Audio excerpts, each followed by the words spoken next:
বেশ কয়েকটা দিন দেখছি উড়িষ্যা রাজ্যে কর্মরত বাঙালিদের ওপরে একটা অত্যাচার নেমে আসছে।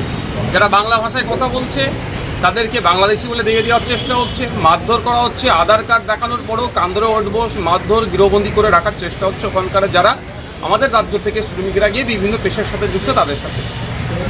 এর ফলে বাংলাতেও একটা বিশৃঙ্খলা হতে পারে।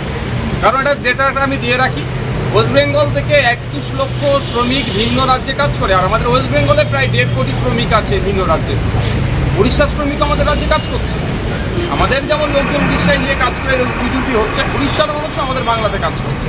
তাদের সাথে যে আচরণ হচ্ছে উড়িষ্যা সরকারকে সেই জন্য অবগতি করার জন্য এখানে আপনার সেক্টর অফিসার আছে, সেক্টর অফিসারের মাধ্যমে উড়িষ্যা সরকারের যিনি মুখ্যমন্ত্রী আছেন তাকে জানানোর জন্য অবিলম্বে এগুলো বন্ধ করা হোক, বাংলা ভাষা বলার জন্য বাংলাদেশি তকমা দেওয়া বা তাদের উপরে যে অত্যাচার নেমে আসছে বন্ধ করা হোক, আর যারা এই ধরনের বিশৃঙ্খলা করতে চাইছে তাদের বিরুদ্ধে ব্যবস্থা গ্রহণ করা হোক। এই মর্মে আজকে এসে সেক্টর অফিসারকে একটা ডেপুটেশন দিয়ে গেলাম।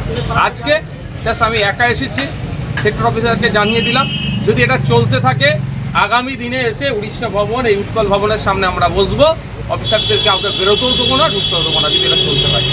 আর একটা কথা, ওটা কোনোভাবেই আমি চাই না, আমি করবও না বা করার পক্ষেও না, কিন্তু এটাও মনে করিয়ে দিয়ে এসেছি সেক্টর অফিসারকে যেখানেও কিন্তু উড়িষ্যার প্রচুর মানুষজন বিভিন্ন রুজি রুটির সাথে যুক্ত আছে, তারাও কোনো রকমভাবে ডিস্টার্ব হোক আমরাও যেমন চাইবো না, ঠিক একইভাবে উড়িষ্যার সরকারকেও দায়িত্ব নিতে হবে এদের এখানকার নিরাপত্তা যাতে সুনিশ্চিত থাকে। যেমন বাংলা সরকার দেবে এদের নিরাপত্তা, বাংলার পুলিশ দেবে, ঠিক একইভাবে উড়িষ্যাতে যে সমস্ত বাঙালিরা কাজ করছে তাদের নিরাপত্তা সুনিশ্চিত করার দায়িত্ব উড়িষ্যা সরকারকে নিতে হবে, উড়িষ্যার পুলিশকে নিতে হবে।